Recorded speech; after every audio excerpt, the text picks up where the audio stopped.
The 21st century is rewarding us with technological advancements beyond our wildest dreams. Today, we travel the globe in new and faster ways. Thanks to modern medicine, we live longer and lead more productive lives. For the fortunate haves of the world, the 21st century is fabulous. For the have-nots of the world, it is still about despair. The despair of the have-nots does trouble those who have more. But then again, life is good in the 21st century and its benefits are many. We pursue our careers, shop in well-stocked and brightly lit malls, make lots of money out of thin air, go to college with the hope of repaying our student loans before we retire, enjoy life with our friends or pretend to enjoy it alone, and take luxurious vacations to briefly escape the stress of our daily lives. So who needs the bad news that life as we know it will cease to exist? Besides, if that were really true, it would already be on television, right?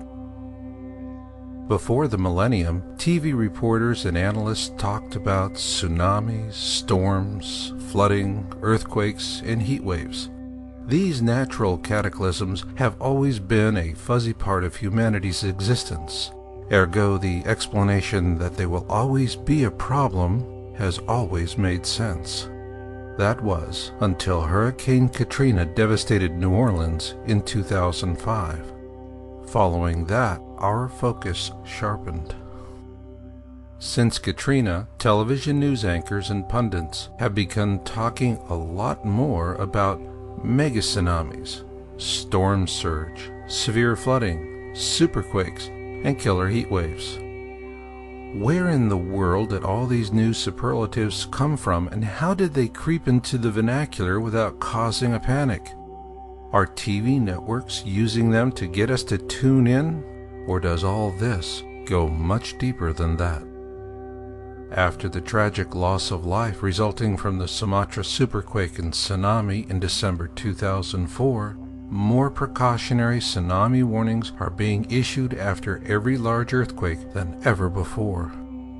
Worldwide droughts are placing hardships on man and beast alike, as once productive farmlands are now being lost at a staggering rate. Likewise, a growing number of cities are adopting strict water rationing measures to conserve their shrinking reservoirs. Our forests are also starved for water and now being consumed by uncontrollable fires. Some are so vast in scale, their smoke trails blanket multi-state regions. For Americans, the months of August and September have always been about last-minute summer vacations and getting the kids back into school.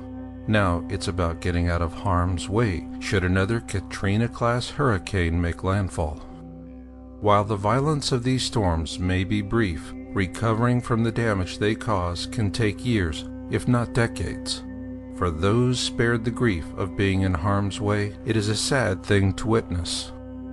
Those who do find themselves in harm's way usually suffer what they refer to as hell on earth, one replete with great outpourings of national sympathy and many broken promises of assistance.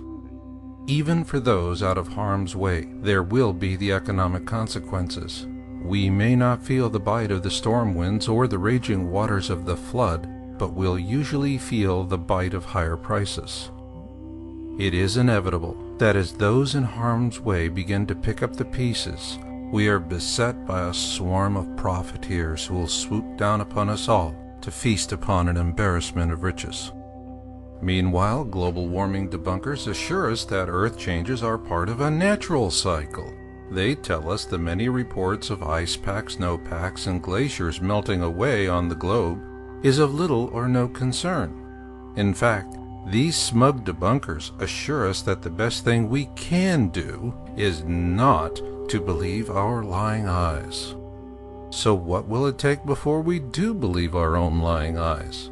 Well, that's a good question, because when we do, we begin to see an emergence of a new connection between natural and man-made failures. For example, an old steam pipe in New York City suddenly bursts through the pavement and gets national media attention.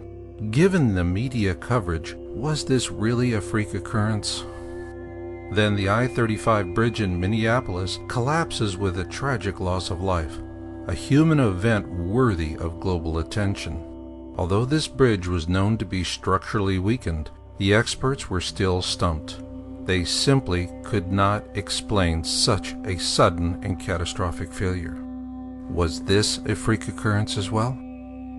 The truth is, much of America's infrastructure is in decline. A term that best describes it was coined in Russia several years ago.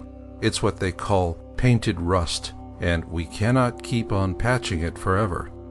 What that steam pipe New York and the bridge in Minneapolis had in common is that both were harbinger examples of painted rust failures.